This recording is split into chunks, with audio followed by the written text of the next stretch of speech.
Audio made possible by www.jackettome.com. Audio Fanfiction Productions presents Wide Awake. Fanfiction written by Angskata003. Fanfiction inspired by the Twilight Saga written by Stephanie Meyer. Chapter 2, Bloody Nugans. Bella's point of view. It was the same nightmare I had last week, the one where I hid in the closet. He always found me, no matter how quiet I was being. I awoke with a start, falling out of my seat, and onto a hard, cold floor. I heard the most god-awful scream, and instinctively covered my ears to shield myself from the high-pitched shriek. It took me a moment to realize the scream was coming from me, and I instantly closed my mouth with a snap. I realized then, to my mortification, that I was still in biology. When I looked around the classroom, everyone was staring at me lying on the floor in varying degrees shock. The only sound in the room was my panting. I sat there shaking and silent for a moment, save for my labored breathing, not really knowing what to do. Should I run? Should I ask to be excused? Was there any way possible to get out of this situation with a shred of dignity? I decided the answer to that question was a definite no, so I slowly lifted myself off the floor and picked up my lab stool, which I had knocked over in my panic state. Mike Newton was 2 lab tables in front of me staring at me, mouth wide opened in shock. Everyone else seemed to be mirroring his pose, and I felt compelled to say something, anything.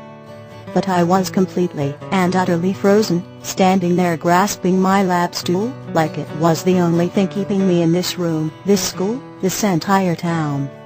By now, I was quite sure my face was flaming red in embarrassment. All I could do was dart my eyes around the room and take in the stares of my astonished classmates. Finally, Mr. Banner cleared his throat. I snapped my gaze to his, silently pleading with my eyes, for what, I don't know.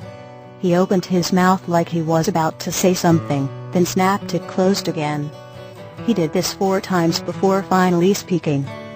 Miss Swan, do you need to be excused? He asked so quietly I barely made out the words.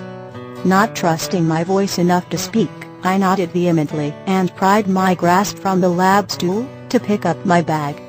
Without awaiting any further confirmation of my dismissal, I hurried out of the room with my eyes fixed on the floor. Once outside, I collapsed on the grass and took deep, steadying breaths, not caring about the light rain that was falling. I sat there for what seemed like hours, replaying the event in my head. Any hope I once had of attempting to remain unnoticed, even despite my earlier episodes, just completely flew out the window. With a groan, I lifted myself off the ground and made my way to Elise's Porsche. There was no way I was going to gym today. I wasn't sure if Alice had caught wind of the biology incident, but if she did, she made no mention of it when she got in the car at the end of the day. For that I was grateful. On the way home, she went on and on about this guy in her history class she liked. Jasper was his name. She was dissecting his every glance, deciding he either liked her, or was staring at something she had on her face from lunch. I mean, we did have pizza today, and that sauce can get all over if you're not careful. I should have gone to the bathroom before class. If there was something on my face at lunch, you'd tell me, right? She eyed me nervously from her seat as she babbled on. She gave me no chance to answer, of course. God. He probably thinks I'm a complete SPAZ. She groaned. I rolled my eyes. He doesn't think you're a SPAZ, Alice. You're being ridiculous, I said in a monotone voice. She did this every day this week, always thinking this guy was either completely in love with her, or completely disgusted by her, and always deciding on the latter. Seeing her skeptical look made me add, "Plus, I saw you after lunch, and you looked absolutely perfect." I lied. I really didn't pay enough attention at school to take in those kinds of details. She seemed placated somewhat by my comment. Okay, maybe you're right. Still, I hope he's coming to Emmett's party tonight. I'm going to make 100% positive I look irresistible. I have this green dress I've been dying to wear," she babbled on, more excited now that she changed the conversation to one of her happier topics, wardrobe. I internally groaned at the thought of going to this party. After my behavior today, there was no way I could achieve my chat with Rose leave plan without having any attention drawn to me. Still, I pushed it to the back of my mind, knowing there was no way I'd get Alice off my back. Once we were home, Alice began clawing through her closet, trying desperately to find the coveted perfect green dress, while I fixed dinner. As me was going to be gone tonight, so Alice and I ate alone in the kitchen, while she babbled on about accessories. Idly, I wondered how amusing it would be if this Jasper guy didn't even come to Emmett's party, but didn't even dream of mentioning the possibility to Alice. So Alice said slowly while prodding her food with her fork, "What are you wearing?" She attempted to ask casually while popping a broccoli spear into her mouth. I knew exactly where this conversation was headed and decided to stop it before it went any farther. "No," I said, firmly, trying to exude a look of defiance. "I'm wearing what I have on now, and I don't want to hear anything else about it. Period. You're lucky I'm even going to this thing in the first place." I mumbled the last part mostly to myself, but loud enough so she could hear. I could see her really wanting to object, and I internally praised her self-control when she didn't. I knew it took a lot. We ate the rest of the meal in companionable conversation. And by that, I mean Alice talked a lot, and I listened mostly. By the time 10 o'clock rolled around, Alice was made up, like she was going to a photo shoot for Vogue, rather than a high school house party, and I kept to my word of wearing the same outfit from school. I'd probably be in dire need of the hood, I figured. We left the house, with her $200 peep-toe heels clicking against the cement driveway, and made our way next door.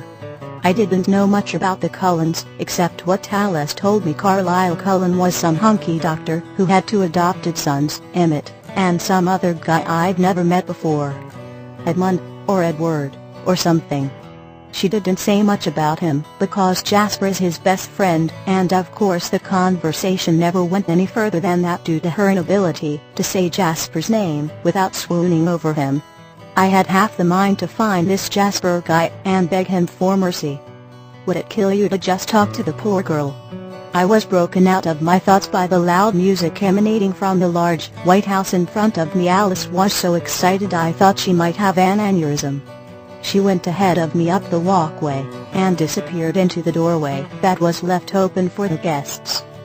Not many people were outside, so I took the moment to give myself an inner pep talk, before going in behind her. "Hood up, head down," I chanted in my mind. With a long, martyred sigh, I drew up my hood, and walked towards the door. There seemed to be a fairly heavy crowd, but not quite as bad as I originally feared it would be. I noticed a girl from my trig class standing in the foyer attached at the lips with some guy I didn't know. I think her name was Jennifer, or Jessica, or something. I decided I was really bad at remembering names. I scooted past the makeout session, which appeared to be nearing second base, and made my way deeper in the house to search for Rose. Once I entered the living room, I could hear Emmett's booming voice telling someone not to hurl on the carpet. I turned my gaze toward his voice, figuring Rose would be somewhere nearby, when I heard my name being called by a disappointingly familiar voice. "Bella." Mike was across the room near a corner with a small group of people, and waving me over frantically with his arms. I groaned, and kept my head down, hoping he would think I couldn't hear him over the loud rap music being played, and hopefully give up. I was wrong. He started making his way around the people littering the living room, bumping shoulders with some girl, and forcing her to spill her drink. Still, he kept coming. Once he was within 10 feet of me, I completely panicked, and started looking for an exit. I figured Mike had been drinking, and would be even more handsy than usual, a risk I did not want to take. Unfortunately, when I turned around, I noticed a very large group of people blocking the doorway, and knew there was no way I could get past them. I looked to my right and noticed a large staircase leading to the second story of the house that was completely clear of partygoers. Deciding I had no other options that would save me from yet another